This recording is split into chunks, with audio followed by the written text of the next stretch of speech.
Bienvenue sur la chaîne Voyage Chic. Aujourd'hui, nous vous emmenons à la découverte des 7 principales attractions à ne pas manquer à Ohrid, en Macédoine. Préparez-vous à être émerveillé par la richesse culturelle et naturelle de cette magnifique destination. N'oubliez pas que vous avez les liens vers toutes les activités copyrighted dans la description. Numa Copyright Row 1. Le guide, chauffeur viendra vous chercher à votre hôtel ou à l'endroit de votre choix à Ohrid. Conduisez 3,5 heures jusqu'à Pella, frontière avec la Grèce. Nous visiterons Pella, le lieu de naissance d'Alexandre le Grand et la capitale historique de l'ancien royaume de Macédoine. De Pella, nous conduirons 1h15 jusqu'à l'autre destination de ce voyage, Vergina, le lieu où le tombeau intact du roi macédonien Philippe II de Macédoine, le père d'Alexandre le Grand, a été découvert. À l'intérieur du musée, vous verrez le sarcophage doré original et la couronne de Philippe II avec de nombreux autres objets en or et en bronze. Conduisez jusqu'à Ohrid et déposez-vous à la destination préférée. Numa Copyright Row 2. Visitez la ville d'Ohrid sur la rive du lac d'Ohrid en République de Macédoine lors d'une excursion d'une demi-journée au cœur du christianisme slave. La visite guidée de 4 heures comprend tous les principaux sites du patrimoine mondial de l'UNESCO, l'un des rares à être inscrit à la fois pour sa culture et son paysage naturel. Traversez la porte inférieure jusqu'au musée archéologique de la maison de la famille Robev et visitez une exposition d'objets anciens, dont une statue de la déesse Isis. Continuez vers l'église cathédrale Sainte-Sophie du XIe siècle, le théâtre antique du IIe siècle avant Jésus-Christ et les belles icônes de l'église Sainte-Marie Périvleptos. Profitez d'une vue fantastique sur le lac d'Ohrid depuis les murs médiévaux de la forteresse de Samuel. Descendez vers Plaosnik au carrefour des civilisations sur la colline d'Ohrid. Visitez le lieu de sépulture de Saint-Clément et l'église récemment reconstruite de Saint-Panteleimon. Terminez à l'église Saint-Yovan Caneo, l'un des monuments d'Ohrid, avant de visiter le village de pêcheurs de Caneo pour une excursion en bateau sur le lac. Numa Copyright Row 3. Embarquez pour une excursion captivante d'une journée complète au départ de Dur à 7 h et de Tirana à 8 h, en vous plongeant dans la tapisserie culturelle et la splendeur naturelle d'Ohrid, un site classé au patrimoine mondial de l'UNESCO. Notre voyage commence par une route panoramique à travers les paysages pittoresques d'Elbasan et de Libraj, en suivant le chemin le long de la paisible rivière Shkumbini. À l'approche de la frontière de Kaftan, notre guide expérimenté vous offrira un aperçu fascinant de l'histoire, de la géographie et de la biodiversité de la région, ouvrant la voie à une journée enrichissante. En arrivant dans la ville d'Ohrid, vous entrerez dans un monde imprégné de siècles d'histoire et de tradition. Explorez les ruelles labyrinthiques du vieux bazar, où les stands animés regorgent d'artisanat local, d'épices et de souvenirs, offrant un aperçu de la vie quotidienne de cette ville ancienne. Émerveillez-vous devant les merveilles architecturales de l'église Saint-Jean le Théologien, un chef-d'œuvre de l'art byzantin orné de fresques complexes et de superbes mosaïques. Découvrez la diversité de la population d'Ohrid, couvrant diverses ethnies et religions, et découvrez comment son riche patrimoine culturel a façonné l'identité de la ville au fil des siècles. Ensuite, nous plongerons dans l'histoire fascinante d'Ohrid en nous promenant dans ces charmantes rues bordées de bâtiments médiévaux bien conservés et architecture de l'époque ottomane. Admirez la vue panoramique sur les eaux scintillantes du lac d'Ohrid, dont les profondeurs cristallines enchantent les visiteurs depuis des générations. Découvrez l'importance écologique du lac et son rôle de refuge pour les espèces endémiques, offrant un sanctuaire pour la biodiversité au cœur des Balkans. Poursuivant notre voyage, nous traverserons jusqu'à Struga toujours du côté manédonien du lac d'Ohrid, où une promenade tranquille le long de la promenade animée vous attend. Imprégnez-vous de l'atmosphère décontractée tout en vous imprégnant des images et des sons de la vie locale, en vous arrêtant peut-être pour goûter aux spécialités macédoniennes traditionnelles ou en parcourant les boutiques du front de mer à la recherche de souvenirs uniques. Alors que la journée touche à sa fin, nous ferons nos adieux à la sérénité de la vie locale. Rive du lac d'Ohrid et embarquez pour notre voyage de retour vers Dur et Tirana, réfléchissant aux souvenirs inoubliables créés lors de notre exploration de ce joyau culturel niché entre les montagnes et le lac. Numa Copyright Row 4. Départ de Tirana au lever du soleil, nous mettons le cap vers le sud-est de l'Albanie. En entrant dans la frontière macédonienne, la première colonie rencontrée est Struga, une ville souvent vénérée pour son association avec un ancien conte populaire sur un jeune garçon.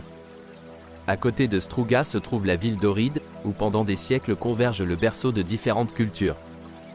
Fondée par la présence de tribus illyriennes et grecques, elle a été soumise tout au long de son histoire à l'influence de divers empires, romains, byzantins, bulgares, turcs, serbes, yougoslaves et enfin, dans le cadre de la République indépendante de Macédoine du Nord. Perchée au sommet des collines de la ville, Ohrid existe depuis le règne du tsar bulgare Samuil au Xe siècle. Avant de monter vers la forteresse, nous pouvons visiter le théâtre antique d'Ohrid, le seul théâtre de type hellénistique du pays construit en 200 avant Jésus-Christ. Le théâtre ouvert bénéficie d'un emplacement idéal, les deux collines qui l'entourent le protègent des vents qui pourraient gêner l'acoustique lors des représentations. Perché au sommet du précipice de la plage de Canéo, face au lac d'Ohrid, dans l'ancienne ville d'Ohrid, la Macédoine du Nord se dresse un majestueux église consacré à Jean de Patmos, l'auteur de l'Apocalypse, que certains croient être l'éminent apôtre Jean. Visite du centre-ville et du vénérable quartier du Vieux Bazar, où l'on peut observer les habitations traditionnelles d'Ohrid. Une grande partie de la ville est recouverte de pierres, ce qui explique pourquoi elle était initialement connue sous le nom de Linidas, dérivé du latin, une pierre précieuse exquise rayonnant de luminosité. Après notre visite respectueuse à Ohrid, nous nous aventurerons dans l'illustre monastère de Sveti Nahom. Ce lieu de culte vénéré est l'endroit où repose le bienheureux saint Nahom. Des gens venus de partout se rassemblent ici pour rendre hommage à leur foi. Notamment, le complexe du monastère faisait partie de la frontière albanaise de 1912 à 1925, jusqu'à ce qu'il soit ensuite restitué à la Yougoslavie. Poursuivant notre pèlerinage, nous nous dirigerons vers la ville pittoresque de Tuchemicht, qui présente de nombreuses ressemblances avec la ville sainte d'Ohrid. Compte tenu de son adhésion retentissante à la foi orthodoxe orientale, nous pouvons profiter d'un repas au bord du lac d'Ohrid, dans la partie albanaise. Vous aurez la chance d'essayer le poisson coran, un poisson unique local, un type de poisson de la famille des truites que l'on ne trouve nulle part ailleurs dans le monde sauf dans le lac d'Ohrid. Numa Copyright Raw 5. Remontez le temps et embarquez pour une visite guidée de la ville de Bitola, la deuxième plus grande ville de Macédoine du Nord, et explorez les sites historiques importants. Promenez-vous dans Bitola, qui possède un riche patrimoine historique en tant que centre politique, culturel et économique de premier plan. À l'époque de l'Empire ottoman, de 1870 à 1930, Bitola était une plaque tournante pour les consulats et la diplomatie, ornée de majestueux bâtiments consulaires, de somptueuses maisons de marchands et de syndicats d'artisans macédoniens. Le paysage de la ville porte encore les splendides vestiges de sa gloire passée surmontés d'une touche d'architecture française. De plus, Bitola est également la ville qui possède le plus grand cimetière de la Première Guerre mondiale du pays et l'ancienne résidence de nul autre que Mustafa Kemal Atatürk, la figure historique la plus importante de la Turquie. Les deux seront visités. Numa Copyright Raw 6. Saviez-vous que la Macédoine du Nord est le 13e exportateur mondial de vin ? Ce petit pays produit une grande variété de cépages et de vins. Le vin de Macédoine du Nord se caractérise par son goût fruité prononcé, et n'hésite donc pas à se montrer. Le bar à vin Bacchus, situé au cœur de la vieille ville, propose 250 types de vins macédoniens différents. À votre arrivée, le propriétaire vous accueillera avec une boisson locale. Ensuite, le premier vin sera versé dans les verres. Le sommelier vous montrera comment boire et vous expliquera l'origine, le goût, la marque et la qualité du vin. Cela s'applique aux 3 tournées. Ce faisant, les premiers plats sont placés sur la table.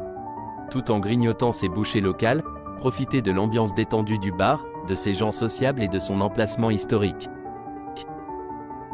Numa Copyright Raw 7. Il y a 10 ans, presque personne n'avait entendu parler du canyoning, alors qu'aujourd'hui, beaucoup de gens l'ont noté sur leur liste de choses à faire ou l'ont même essayé. Et ce n'est pas sans raison qu'il a gagné autant de popularité. Ce sport est plein d'action, de plaisir, d'adrénaline et vous permet de découvrir la nature intacte d'une manière inoubliable.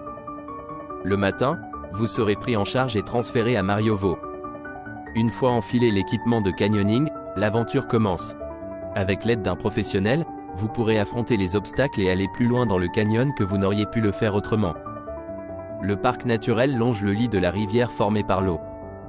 En suivant le ruisseau dans le canyon, vous sauterez dans des piscines, glisserez sur les toboggans rocheux, descendrez avec une corde et nagerez dans des piscines transparentes.